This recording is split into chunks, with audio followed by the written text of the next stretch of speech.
हमारी आज की कहानी एक ऐसे कलाकार के बारे में है जो कि दुनिया भर में अपनी पेंटिंग्स के लिए प्रसिद्ध होना चाहता है। वह अपनी पेंटिंग्स को एक बड़ी ऑडियंस तक पहुंचाने के लिए सोशल मीडिया का सहारा लेता है, मगर सोशल मीडिया पर विश्व भर के बेहतरीन कलाकारों के बीच उसकी पेंटिंग्स ऑडियंस के बीच ज़्यादा बड़ा प्रभाव डालने में असक्षम रहती है।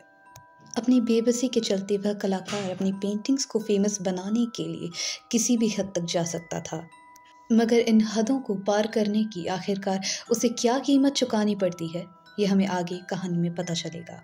मैं हूँ आपकी होस्ट रोली और हमारी आज की कहानी का नाम है the tale of the artist. बिना किसी देरी के कहानी शुरू करते हैं। हमारी आज की कहानी 30 साल के डेविड की है। डेविड को बचपन से ही आर्ट में बेहद इंटरेस्ट था, मगर कब ये इंटरेस्ट पैशन में बदल गया उसे पता ही नहीं चला।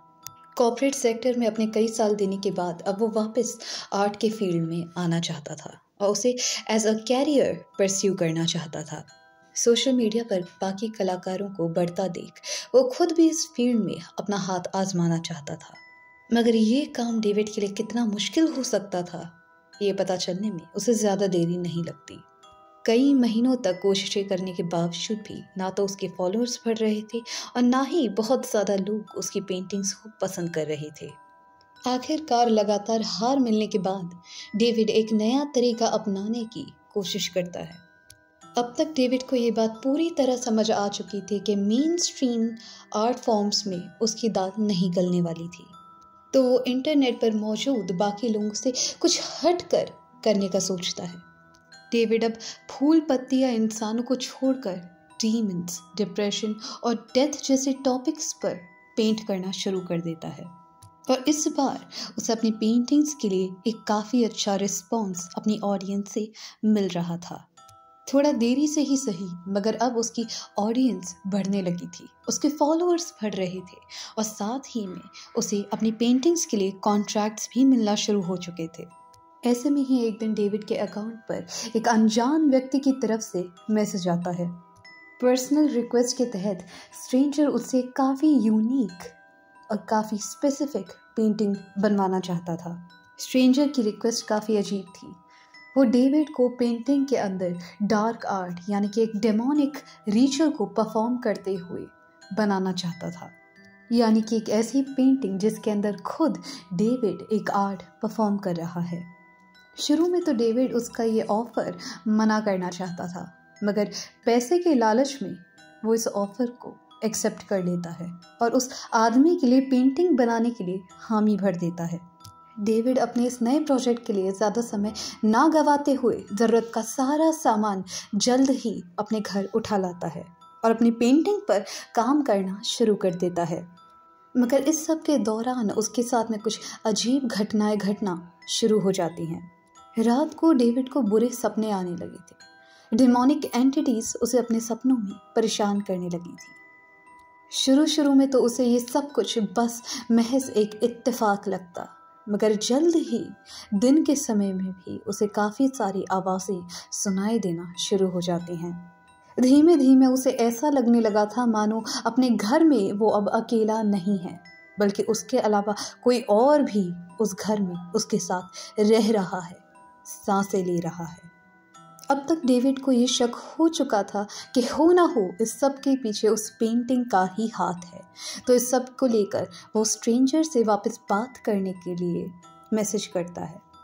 वो अनजान आदमी डेविड से ज़्यादा बहस नहीं करता और ना ही इन चीज़ों के ऊपर ज़्यादा सवाल जवाब करता है, बल्कि वो डेविड से साफ साफ सीधे शब्दों में कहता है कि यदि तुम इस पेंटिंग को नहीं कर सकते तो तुम इस प्रोजेक्ट को छोड़ सकते हो।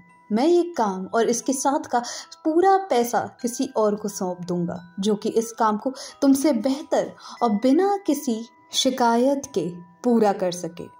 पेंटिंग का अमाउंट इतना अच्छा था कि डेविड नहीं चाहता था कि ये प्रोजेक्ट उसके हाथों से निकले। खौफ के बावजूद वो उस पेंटिंग को पूरा करने के लिए मान जाता है और ये असाइनमेंट किसी और को ना देने के लिए वो उस स्ट्रेंजर को मना लेता है। काफ़ी दिनों तक लगातार पेंटिंग पर काम करने के बाद पेंटिंग आखिरकार पूरी हो जाती है।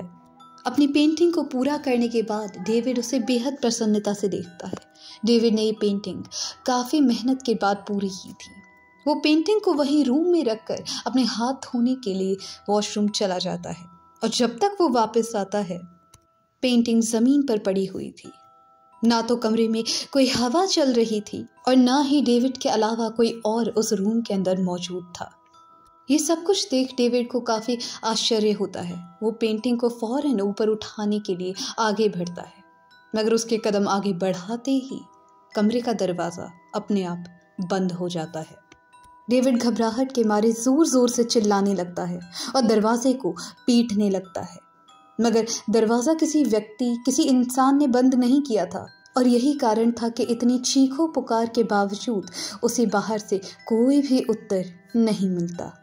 दिन बीतते हैं। डेविड के घर के बाहर लगातार न्यूज़पेपर का एक गट्ठर बनता जा रहा था। साथ ही हर बार दूध वाले भैया उसके यहाँ पर बेल तो बजाते, मगर बाहर कोई भी निकल कर नहीं आता।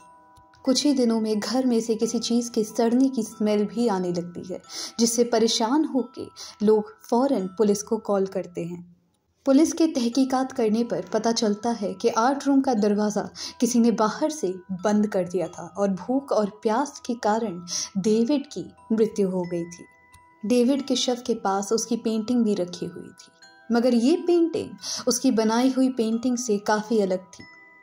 जो पेंटिंग डेविड ने बनाई थी उसके अंदर वो खुद एक रिचुअल परफॉर्म कर रहा था, मगर इस पेंटिंग में डेविड खुद एक रिचुअल के बीचों बीच एज अ विक्टिम बैठा हुआ था। उसके हाथ पैर किसी तार से बंधे हुए थे और उसका मुंह किसी ने पट्टियों से बांध रखा था और साथ ही उसके लिंग को किसी ने काट कर एज अ सैक्रिफाइस पेंटिंग का अंदर चढ़ा रखा था। तो ये थी हमारी आज की कहानी द आर्टिस्ट। हर बार नई कहानियाँ लाना और उन्हें नरेट करना, इस समय थोड़ी सी डिफ़िकल्टीज़ होती हैं, तो अगर आप मुझे एनकरेज कर सकें लाइक या सब्सक्राइब करके तो मुझे काफ़ी अच्छा लगेगा। तो ये थी हमारी आज की कहानी। मिलते हैं एक नई कहानी के साथ, तब तक अपना ध्यान रखिएगा। Take care, good night.